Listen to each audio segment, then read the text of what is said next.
ప్రతి సంవత్సరం వినాయక చవితి రోజున మనం గణపతిని ఎంతో శ్రద్ధగా పూజిస్తాం. పూలతో పాటు 21 రకాల పత్రిను సమర్పిస్తాం. కానీ మీలో చాలా మందికి ఈ ప్రశ్న వచ్చి ఉంటుంది కదా, పూలు చాలానే ఉన్నాయి, అయితే ఎందుకు ప్రత్యేకంగా 21 రకాల పత్రి మాత్రమే? పత్రి పూజ వెనుక దాగి ఉన్న అద్భుతమైన రహస్యం ఏమిటి? ఈరోజు ఈ వీడియోలో మీకు ఆ పూర్తి కథను చెప్తాం. హలో అండి, అందరికీ నమస్కారం. మన శ్రీమాత డివోషనల్ ఛానల్ కి స్వాగతం.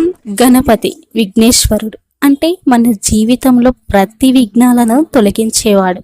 ఆయనకు ఇష్టమైన పూజ పత్రి పూజ అని స్కంద పురాణం, గణేష పురాణం చెప్తున్నాయి. గణపతికి 21 పత్రాలు సమర్పించడం అంటే మన శరీరం, మనస్సు, భక్తి అన్నీ ఆయనకు అర్పించడం అన్నమాట. ప్రతి ఆకుకి ప్రత్యేకమైన అర్థం ఉంది. ఉదాహరణకు బిల్వపత్రం శివానందం, పవిత్రత. దర్భ పాప నివారణం. అరటి ఆకులు సంపద, శుభం. ఆకుపత్రి రోగ నివారణ. జామపత్రం దుష్ట శక్తి నివారణ. పువ్వుల్లో కనిపించే దుర్వగడ్డి వినాయకుడికి అత్యంత ప్రియమైనదిగా.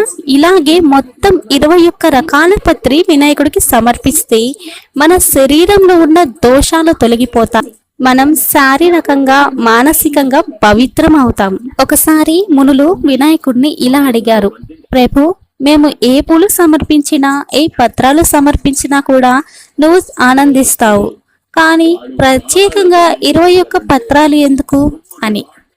అప్పుడు వినాయకుడు ఇలా అన్నాడు, ఈ 21 పత్రాలు వేరు వేరు దేవతలను సూచిస్తాయి.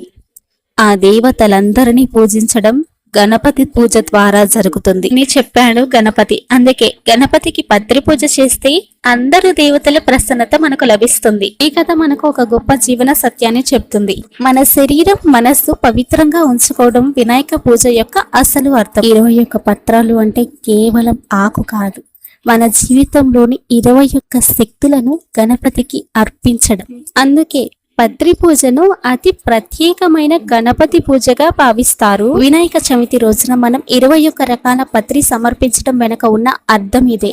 ఇది కేవలం పూజ కాదు, మన మనస్సు, భక్తి అన్ని గణపతికి సమర్పించే పవిత్ర సాధన. అందుకే ఈ పత్రి పూజను శ్రద్ధగా చేస్తే మన జీవితంలోని అన్ని విఘ్నాలు తొలగిపోతాయి. విజయం, జ్ఞానం, ఐశ్వర్యం అన్నీ లభిస్తాయి. గణపతి పత్రి పూజ అంటే కేవలం ఆకులు కాదు, మన జీవితంలోని అన్ని శక్తులను గణపతికి సమర్పించడం. ఆయనను భక్తితో ఆరాధిస్తే విజయానికి విఘ్నం ఉండదు. ఇప్పటికే మీకు అర్థమై ఉంటుంది వినాయక చవితి రోజున గణపతికి పత్రి పూజ ప్రత్యేకంగా ఎందుకు చేస్తారు అని. ఇంతేనండి ఈ వీడియో మీకు నచ్చితే తప్పకుండా లైక్ చేయండి, షేర్ చేయండి, కామెంట్ చేయండి. అలాగే ఇలాంటి మరిన్ని పూజా ఇన్ఫర్మేషన్స్ కోసం, పూజా కథల కోసం మన ఛానల్ ని సబ్స్క్రైబ్ చేసుకోండి. పక్కనే ఉన్న బెల్ ఐకాన్ ని క్లిక్ చేయండి. నేను చేసే ప్రతి వీడియో మీకు నోటిఫికేషన్ గా వస్తుంది. ఓం గం గణేశాయ నమః. ధన్యవాదాలు. Thank you for watching.